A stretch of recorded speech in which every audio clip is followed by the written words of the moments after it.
Today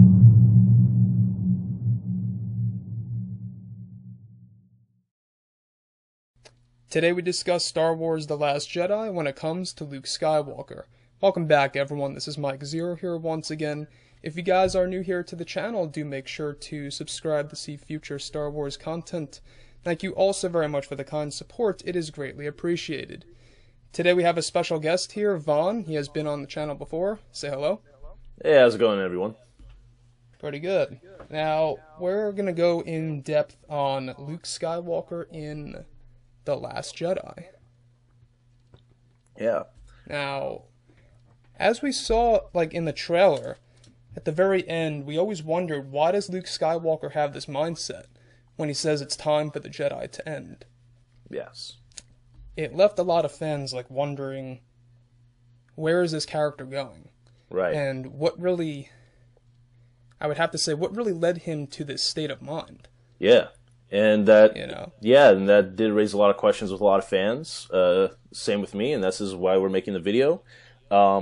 Before we get into it, we should mention that Mark Hamill, in various interviews at Star Wars Celebration Orlando, said that he fundamentally disagreed with where the character of Luke was going. I saw that. That worried a lot of people. Yeah, but I think that's a good thing, because I think what we're about to talk about, and if this comes into fruition, would make total sense as to why he said that.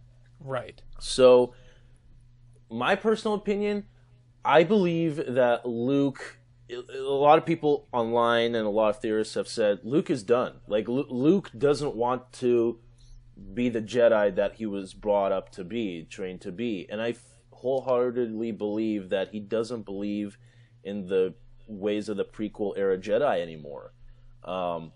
Because of what he knows about their past and what happened during the Clone Wars and his father turning into Darth Vader. My theory on it is that when Luke was building his new Jedi Academy, I don't know if this is going to entirely happen, but I am pretty convinced that if we do see any Force ghosts visually, they would be aiding him in building the new Jedi Academy. I believe that they would be an assistance to him, just to give him words of guidance. Wisdom and Right. what guide him. Yeah, because this is the first time he's from what we know, it's based in canon. It's in the movies, at least. It's the first time we saw him actually train a new generation of Jedi. So what I'm gathering from in canon, this is the first time he's done that. Maybe he has scouted Force sensitive kids before, but maybe this is the first time he's actually brought it all together. And I believe they have been aiding him through the ways of the visual Force ghost or voices in his head. And I believe that for a while they were getting along. I believe that he would listen to them. But as we know, eventually Ben Solo turned into Kylo Ren and fell into the dark side and slaughtered Luke's Jedi Academy students. Yes. And turned to the dark side. And I feel like part of that has to do with Luke's change. I believe that if he's indeed been in contact with these Force ghosts, I believe he's upset and he's furious at them. Because, when he learns of Yoda and he learns about how Obi-Wan was able to come back to life within the Force after his death on the Death Star, he looked up to these heroes of his and mentors of his wow, this is beyond what I ever imagined the Force was capable of. Exactly. And even in the prequels, we see that the Jedi could sort of get, tastes and feelings of what the future of somebody holds. Like Yoda constantly felt darkness in Anakin's future. He felt pain. He felt death. Maybe they weren't able to see 100% what was coming. But right, they had premonitions of what sorts. Yeah. Yeah. They had premonitions of what was happening. And I'm sure Luke was brought up to that. And I'm sure even as Force ghosts, they would have trained him to sort of tap into that.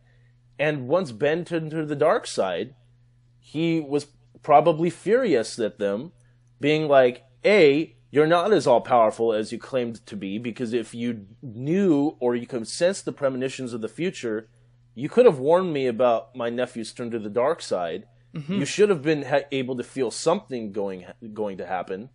Or if you did know something was going to happen, you didn't tell me about it for certain reasons. That upsets me because I thought we had a bond and we had a trust. And Right. the Jedi should not be selfish. You always taught me about how the Jedi are selfless and they look out for other people. You guys didn't look out for me, you know? So I believe that if they knew about it, they wouldn't tell him for certain reasons, and I feel like that as a storyteller and a filmmaker myself, I feel like that would have been that would be an even more tragic downfall because, you know, let's face it, they're the Jedi and, you know, some of the most powerful Jedi, and they've learned how to live within the Force after death. I'm sure they sensed something going on with him, Ben Solo, and for whatever odd reason they didn't tell him, but I feel like that really upsets him. I don't think he wants to believe in the ways of the prequel era Jedi anymore, because we saw their corruption. We saw because the difference, we should go into the small difference between the Jedi and the Sith and their mentality. The Sith believe that they could master immortality, and the only way to master immortality is the only way to gain absolute power is if they cheat death. Mm-hmm. They believe that the Force should be used to prevent death so they can live on forever. Ben Kenobi, on the other hand, mastered this by telling Darth Vader, "If you strike me down, I will become more powerful than you can possibly imagine." One of the best scenes. Yeah, one of the best scenes of all time in any movie. So Obi-Wan mastered how to survive within the Force after death, but it's not he didn't master how to live on. Like, he didn't master to cheat death. He died, but he still became more powerful. The Sith don't necessarily want that. The Sith want to stay immortal while they are alive, and that's their downfall. And that's for their own selfish reasons. It's funny you mentioned that, because this is Legends, by the way. There was a comic book line called Dark Empire where Palpatine would go into clones of himself to live on. That's right. That's one good example, you know. Right. So when we go back to the Jedi during the prequel era, the Jedi, as much as they tried to do good, we saw their corruption. We saw how Mace Windu turned from this noble, grand, esteemed Jedi Master on the Council to somebody who was willing to murder Palpatine because he didn't want him to get away with any of the horrible things he was doing anymore. Absolutely. He was willing to kill them. And that twisted Anakin's mind even more so. Right. I think that's what sealed the deal to me. Yeah, and Palpatine made it look like Palpatine made it look like Mace was attacking him. But to the topic, how this is relevant is that the Jedi during the prequel era, like Obi-Wan, Yoda, that are most likely the ones that are in direct contact with Luke, during the prequel ages, during the Clone Wars, weren't boastful, but, you know, the myth of the Jedi at that point were that they are so all-powerful that they can sense the future, and they know exactly what's going to happen. So don't worry, if something goes wrong, they'll take care of it. But as we know, that was kind of false, because they say they can do all these amazing things, but in reality, that was their downfall, because as much as they tried, they knew they weren't capable of all the stuff they said. That was just to put on a public facade. Mm-hmm. That's correct. So I believe that's why Luke could also be mad at them. Like I said before, that he used to look up, like when he found out Yoda was the Master in Empire Strikes Back, and then when Yoda lifts that X-Wing out of the swamp. Right, that was another big, interesting, twist in the Empire Strikes Back. It was short-term because we were just first introduced to Yoda in the very beginning of Empire. And we were all wondering, who's this Yoda? And he lands on Dagobah. And you're looking at this creature, and you have no idea who he is. And then it was a shocking moment when we learned that he was Yoda. Yeah, and then when we go back to the prequels, this is a character that fought Count Dooku, and is a character that actually was, full-handedly about to apprehend the Emperor until he lost with the final blow. But my point is that Luke looked up to these heroes and mentors of his about, like, oh my god, look, the Jedi, and they mastered death, and they're living within the Force, and they're so all powerful. So I believe that if this indeed goes down, he's going to start to doubt them. He's going to start to doubt their teachings. He says, what he says in the trailer to Rey, what do you see? You know, the light, the dark, and the balance. And he says it's so much bigger. And I believe what that line means... what's your take on the whole bigger thing? We've talked about this on the channel, myself. You're right. And it all pertains to this, about how he doesn't believe in the ways of the prequel era Jedi anymore. He believes that the Force is so much bigger than the Jedi ever thought it was. Right. And it's a lot bigger than just good versus evil. Because that's what Star Wars has always been about. That's what it's always been about. Yeah, it's good versus evil, and the prequels went more into, like, more descriptive versions of that, but in the end, it's all good versus evil.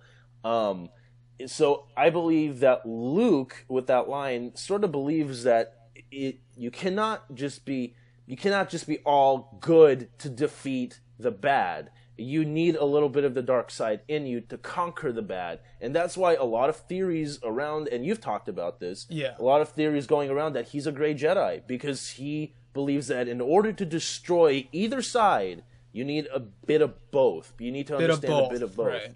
Right. A lot of fans have been talking about this gray Jedi concept coming into play in The Last Jedi. Right. Introducing this into one of the actual films. It would be interesting.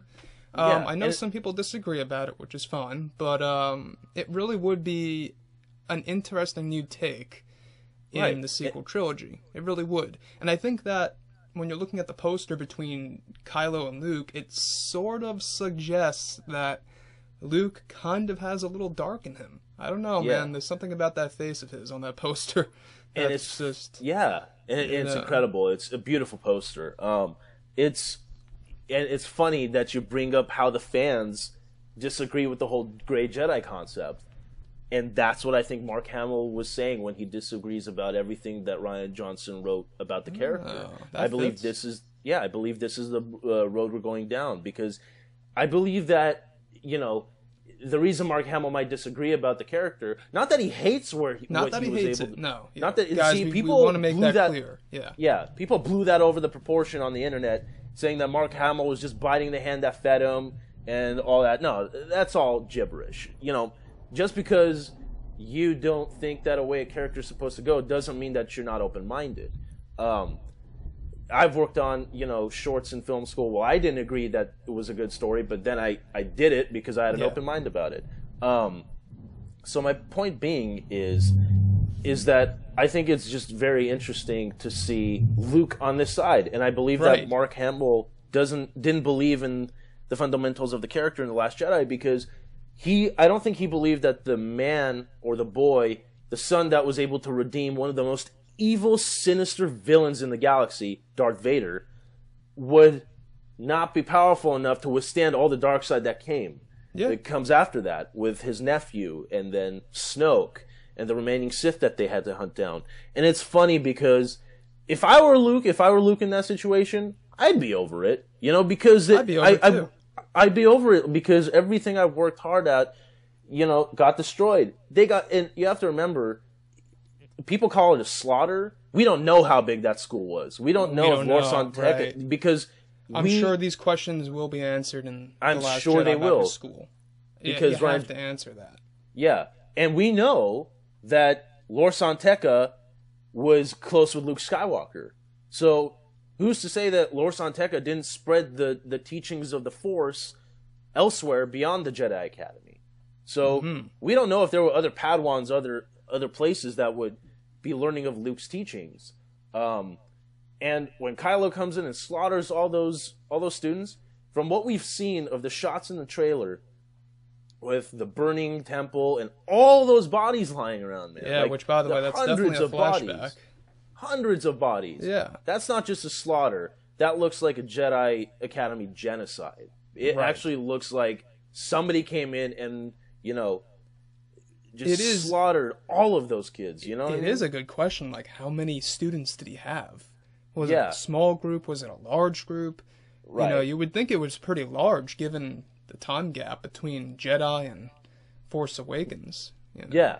So I honestly really believe that Luke is not entirely over being a Jedi, but he's definitely over with all the let's call it the stereotypes of being a Jedi. He doesn't want to be he doesn't want to be the stereotype of what all those prequel era Jedi were. And you know what? The Force Ghosts are probably the Force Ghosts of Yoda that we've been hearing. That I'm pretty I'm absolutely 100% convinced we're going to see them. Yes, because we've of heard all of the stuff different leaks of with Frank props of Oz Yoda being developed at Pinewood within the Creature Shop, and Frank Oz delivering lines, and Frank Oz denying his role and saying that he can't talk about it till the film comes out. You know, all these things are adding up. So Yoda's definitely back. Right, and you mentioned in the previous video on the channel about how you feel like if Yoda is used, it's possible that he could only be used for like a flashback with new lines. Because when Frank Oz recorded lines for Force Awakens, they were new original lines. Right. So part of me thinks that this is going to be direct contact. I don't think that if they put Yoda in this movie, which I'm convinced they are, it would be a huge mistake just to have him in a Force-back vision. I believe that... I don't think they're going to do that. I think he's going to appear, because even the leaks suggested that he's going to appear in front of either Rey or Luke, or even both. Now, and this is how, you know... This is the mind-blowing part of my theory. Okay. This is the climax, guys. Yeah, it is. So, big moment. If Yoda's in the movie, right? Right. So Yoda's in the movie, and he's having direct contact with Luke. I think there's going to be some sort of feud with words exchanged between them. I think we're going to see that argument of Luke, you're a disappointment. Everything we've taught you, you basically disregarded. And he's like, you know what? But everything you taught me turned out to be false because you failed, and I failed my nephew because of your teachings. Mm-hmm. And I feel like that shot in the end. Just picture this. This is, you know, the nerdy filmmaker in me coming out, but I don't know if this is going to happen in the movie. Just bear with me on this, because this would be amazing. I know where this is going. Yeah. So Luke is standing outside that cave. Yeah. And says, you know, the Jedi must end. I believe that's the same, during the same scene where Rey is in the Force Tree, and we're going to call it the Journal of the Wills, because that's what I think they are. It has to be. Yeah, so with this glove that we see on top of the journals, could be a flashback, could be not, but I still think it could be Rey. I'm sure Rey is going to discover those books. And just imagine, like, she's looking through the books, and you hear the Force theme come up, and then she's suddenly surrounded by Force ghosts of Anakin, Obi-Wan, and Yoda, and they sort of start to teach her the start of what the Jedi are and what the Force is, you know? And she's having this small, brief lecture and possibly going through another Force back of how the Jedi started. Where does the Force come from? Where did the dark side emerge? She gets this like small history lesson, and obviously we've been hearing these leaks and rumors of Rey entering this Force tree or some cave and seeing these orbs all around, which we did see with Yoda in one of the TV episodes. Yeah, in the Clone Wars. Right.